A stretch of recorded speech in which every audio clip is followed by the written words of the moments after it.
విజయనగరం జిల్లా గరివిడి మండలం శివారాం గ్రామంలో యువతిపై ఏప్రిల్ 5న జరిగిన దాడికి పాల్పడిన కేసు మిస్టరీని త్వరలో ఛేదిస్తామని, నిందితులను త్వరితగతిన కఠినంగా శిక్షిస్తామని జిల్లా ఎస్పీ వకుల్ చిందల్ తెలిపారు.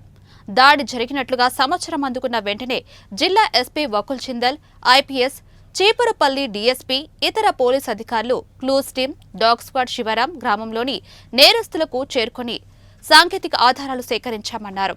ఈ సందర్భంగా జిల్లా ఎస్పీ వకుల్ చిందల్ మాట్లాడుతూ, గరివిడి మండలం శివరాం గ్రామంలో 18 సంవత్సరాల యువతి ఏప్రిల్ 5న ఇంటిలో పనులు చేసుకుంటూ ఉండగా ఆమెపై గుర్తు తెలియని వ్యక్తి కత్తితో దాడికి పాల్పడి గాయపరిచారన్నారు. వెంటనే గాయపడిన యువతిని చీపురుపల్లి ఆసుపత్రికి తరలించి అక్కడ ఉన్న మెరుగైన వైద్యం కోసం విజయనగరం పట్టణంలోని తిరుమల మెడికవర్ ఆసుపత్రికి తరలించామన్నారు.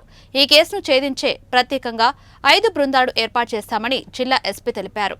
నేరస్తులను ఇప్పటికే క్లూస్ టీమ్, డాగ్ స్క్వాడ్ సందర్శించి నేర స్థలం నుండి కొన్ని సాంకేతిక ఆధారాలను సేకరించామన్నారు.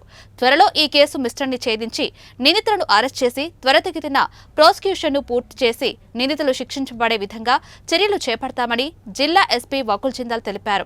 జిల్లా ఎస్పీ వకుల్ చిందల్తో పాటు చీపురుపల్లి డీఎస్పీ ఎస్ రాఘవులు, Rajam CI K Ashok Kumar, Rajam rural CI H Upendra Rao, SP CI AV Leela Rao, 1 town CI S Srinivas, 2 town CI T Srinivasa Rao మరియు ఇతర పోలీస్ అధికారులు, సిబ్బంది ఉన్నారు. తర్వాత నేను కూడా ఇమీడియట్గా స్పాట్కి వెళ్ళడం జరిగింది.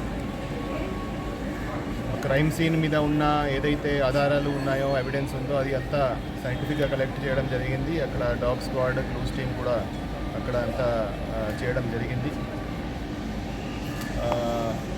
అమ్మాయి చెప్పిన వర్జన్ ప్రకారంగా, అదేవిధంగా వేరే వాళ్ళు చెప్పిన ప్రకారంగా కొంతమంది అనుమానితులు ఉన్నారు. వాళ్ళు మన అదుపులో ఉన్నారు, వాళ్ళని విచారిస్తున్నాము. సో త్వరలోనే ఈ కేసులో అరెస్ట్ కూడా చూపించడం జరుగుతుంది. సో ఇవన్నీ ఇటువంటివి ఏదైనా జరిగితే చర్యలు చాలా తీవ్రంగా ఉంటాయి, చాలా సీరియస్ యాక్షన్ తీసుకోవడం జరుగుతుంది.